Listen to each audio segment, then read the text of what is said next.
Hey everyone, this is Asko, and Asko works as a graphic artist. So he has an office job, and we work together face to face inside Helsinki here. Mate, can you tell everyone a bit more about yourself? How old are you, man? 36 at the moment. Okay, do you remember what was the starting weight you were when we first started working together? Because I remember I first saw you in the gym, and we started working together about a month after that. So it was pretty quick, but you'd lost a lot of weight. How much weight had you lost before we started working together? So we can give the viewer or listener a bit of context about the whole story, man. So what was the starting weight before we started working together? I think it was 86 kilos. Yeah. Okay. And we lost it down to 77 at one point. Yep. Cool, man. So, what were the biggest problems that you came to me with? What was the problems you had, and why did you start working with me? Why did you sort of seek me out, apart from me helping you out in the gym and stuff like that? But what were the main problems, mate? Well, first of all, I didn't have any progress in my training. So that Okay. was the biggest thing. Like I was going on and off 2 to 3 times per week, Yep. wasting time, not really have a consistent program and not, getting any results. And also the dietary plan, I didn't know how to utilize that because Okay. I didn't have any information about like how to eat properly, when to eat, how many times per day, and that kind of stuff. Yep. So just basically needed someone to make it a bit more simple for you because what Yes. I find is like there's so much information online, and we always want to read the best new fantastic diet or fantastic training program that a lot of times we just don't stick to them for long enough either. So what was that? What were those problems causing you? Like you said, you struggled with training. Like for example, because I remember that the main thing was you came to me was you wanted to increase your squats. That was always been the biggest goal for I you. really have like chicken legs, so it was really like the main thing that I wanted to improve on squat. I Yeah, had a strong back, strong like deadlift, but I was lacking on the leg strength quite a yeah, lot. yeah. And now we finally caught up there, so now we've got to increase everything again. Baby steps, baby steps. So what were those problems causing you? Like, how was that making you feel that you couldn't really do that? You couldn't increase that by yourself. Um, was it making you pissed off, basically? Like, Well, um, yeah, it, it sort of made me felt that I was wasting time, not getting any results. It's like losing time on that sense that every time I went there, I sort of did something and it was not consistent. Like I didn't have a pre-made plan. I went to the gym, thought about like, okay, maybe today I will do some chest, some squats and, mix it up yeah, and not having like a, pre-planned yeah. weekly basis stuff that you And could have like set goals to go forward to. yeah. Had you tried like other training programs and stuff before? Like I remember I think you were doing the starting strength program or something like that, like at one point, or Yeah, I've been doing quite a lot of different kind of mixing variations. Like I cannot remember the name, but the cycle was like 5-3-1, for example. yeah, And then there were like some uh, focusing on some compound movements like biceps and triceps and yeah, all these kind of snippets that you can buy off from internet and try them out, and they last for like a couple of weeks. And yeah. you Okay, know, so let's tell the people, the listening to this or watching this, the sort of stuff that we did. As you know, I sort of help everyone out, and what was the stuff that we did to get you the results where you are today? Like, we'll talk about your results after, but what sort of stuff did we do initially? Obviously, we set some goals, right? And the first one, you wanted to increase your squat over 100 kilos, and I think you're up yeah, to like we started 170 somewhere about now. 90 kilos. Yeah, you're at 90, but you wanted to get to 100. We did that pretty quickly, but I think you're up to 170 squat now. Your deadlift has gone up a little bit as well, and your bench has On a obviously good day. On a good day. gone up. But what were the sort of actions that we took to get you to where you are, like initially, all right, within the first sort of 10 weeks? Well, first off, because I had been struggling with the body weight, I couldn't like lose mass. So what we touched first was to go on a low carb diet. Yep. and then utilize program that supports it. Yeah. So I think it lasted something like 2 to 3 weeks. Yep. Yeah, I think it was about like the next steps after that. Yeah, so just to give everyone an idea, like if you do a low carb plan, we normally can't do like a high intensity workout. So we were training to low reps, but then we were just learning new movement patterns because I was about to take Asko through a more harder phase after that. So we were taking through movement patterns and it was pretty low intensity, but basically just focusing on nutrition in the first 2 weeks anyway. After we sort of lowered the carbs, mate, when did we put them back in? It was around the workout times, if I'm correct. After workout times. Yeah. So when we did that, we tried to increase carbs and use them for glycogen replenishment, everyone. So, but it all depended on what kind of training we had that day. We had like heavy training, then I could utilize a little bit carbs before that. Yeah. Yep. That's great, man. So cool. What were the end results that we got? Initially, I was using a different method to measure body fat. So, and now we're using the biosignature method. But what were let's say in the first few months, we had a pretty big increase in lean muscle mass, and it sort of shocked me a bit. You basically, in my opinion, you changed a lot in that first sort of 6 months, especially.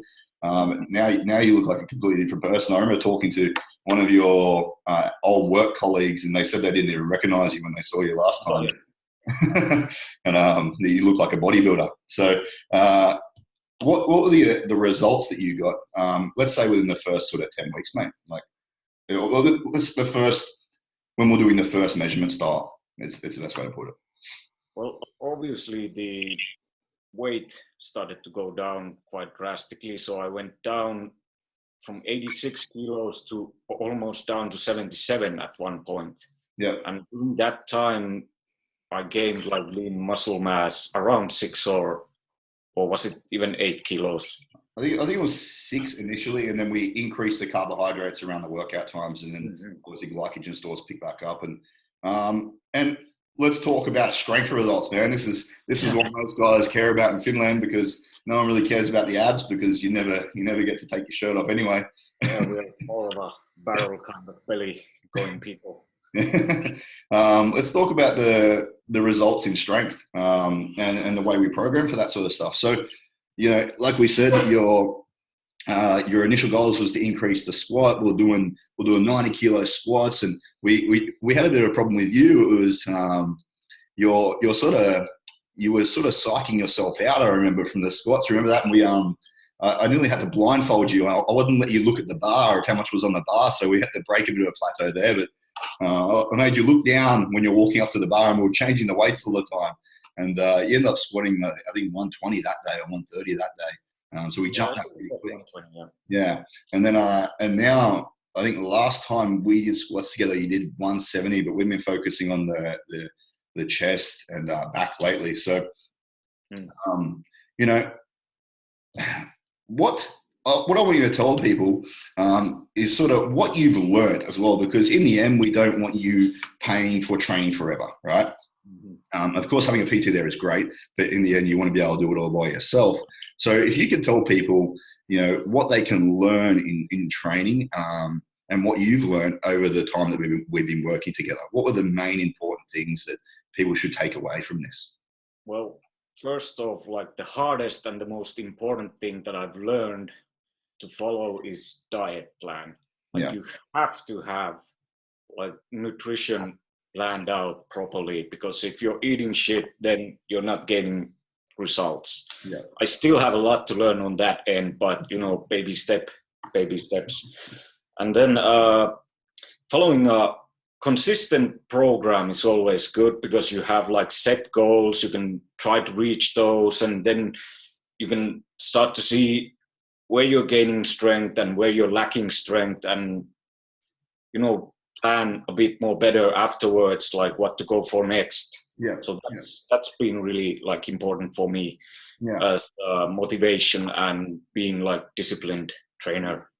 Yeah, so we've actually got like I have a lot of people in the place that where Asko works, and they have a bit of like in-house competition with some of the lifts that goes on, and it gets a bit competitive in there. So yeah, that's the benefit here, that we sort of create a community where everyone tries to compete on the lifts a little bit, with the people that they started out with.